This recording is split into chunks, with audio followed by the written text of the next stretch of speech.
বন্ধুরা, আজ লাঞ্চ আইটেমে কী কী আছে সেগুলো আপনাদের সঙ্গে শেয়ার করছি। এইদিকে দেখুন পাবদা মাছটা করে নেবো। পাবদা মাছটা ভাজা বসিয়ে দিয়েছি, আর এদিকে হলুদ নুন মাখানো আছে। মাছটা ভেজে একেবারে কালো জিরে ফোড়ন দিয়ে পাতলা করে ঝোলটা করবো। আবার কিন্তু কোনো সর্ষে পোস্ত কিচ্ছু দেবো না, একেবারে জিরে বাটা দিয়ে পাবদা মাছের ঝোল করবো।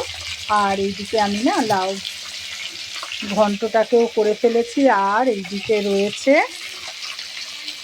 দেখুন বন্ধুরা, আমি তো মশলা কষানোর সময় একটু জল দিয়ে ভালো করে কষিয়ে নিয়েছি। দেখতেই পাচ্ছেন টমেটো, আলু, কাঁচা লঙ্কা, কালো জিরে ফোড়ন দিয়ে বেশ ভালো করে কষিয়ে এবার আবার একটু জল দিয়েছি। এরপর আরেকটু কষা হলেই আমি কিন্তু জল দিয়ে দেবো। আর এইদিকে মাছটাও কিন্তু ভাজা হয়ে গেছে।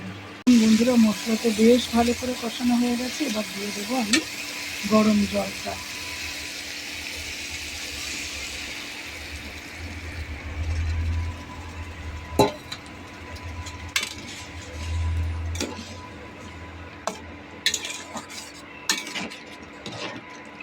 ঢেকে দিয়ে মাছগুলোকে দিয়ে দেবো। এই যে দেখছেন আমি ইন্ডাকশানে করছি, আমি কিন্তু না গ্যাসেই রান্নাটা করছিলাম। হঠাৎ গ্যাসটা শেষ হয়ে গেল, তখন বাধ্য হয়ে ইন্ডাকশানের কড়াইও ব্যবহার করতে হবে আমাকে। আর এইদিকে দেখুন মাছগুলো ভেজে নিয়েছি, মাছগুলো ভাজা হয়ে গেছে। আমাকে কড়াটা চেঞ্জ করতে হলো, কেননা ইন্ডাকশানে করতে গেলে তো গ্যাসের ওই কড়াতে হবে না, তাই আমি এটা চেঞ্জ করে নিলাম। নিয়ে মশলা কষিয়ে আপনাদের সঙ্গে শেয়ার করলাম। জল দিয়ে দিয়েছি, এবার ফুট আসলে মাছগুলোকে দিয়ে দেবো। দেখুন ঝোলটা কত সুন্দরভাবে ফুটে গেছে। আর এবার আমি ভাজা মাছগুলোকে কিন্তু দিয়ে দেব।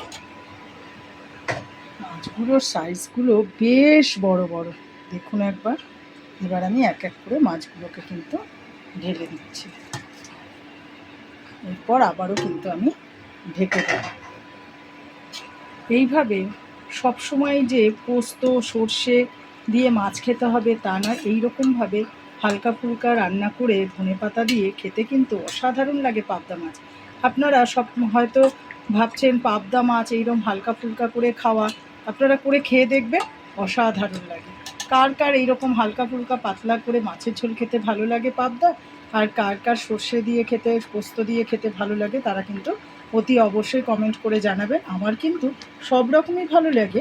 বেস্ট হলো সর্ষে পোস্ত নারকেল এইসব দিয়ে একটা পাবদা মাছ রান্না করলে তার টেস্ট হয় আলাদা, আর এইরকম হালকা ফুলকা করে করলে টেস্ট হয় আলাদা। সবসময় কিন্তু রিচ খেতে ভালো লাগে না, মাঝে মধ্যে এইরকম হালকা ফুলকা করে খাবেন, অসাধারণ লাগে। মাছটাকে আমি আরেকটু ফুটতে সময় দেবো। দেখুন মাছটা এত বড়, কড়াইয়ের এ মাথা থেকে ও মাথা অবধি পুরো আটকে গেছে। এবার আমি মাছটাকে কিন্তু ঢেকে দিচ্ছি, এরপর ধনেপাতা দিয়ে নামিয়ে ফেলবো। দেখুন মাছ কিন্তু একদম রেডি হয়ে গেছে। আর আমি না একটু ধনেপাতা ভিজিয়েও রেখেছিলাম। এবার আমি ওপর দিয়ে এই ধনেপাতাটা ছড়িয়ে দিলাম। এভাবে হালকা ফুলকা মাছ করে খাবেন, অসাধারণ লাগে।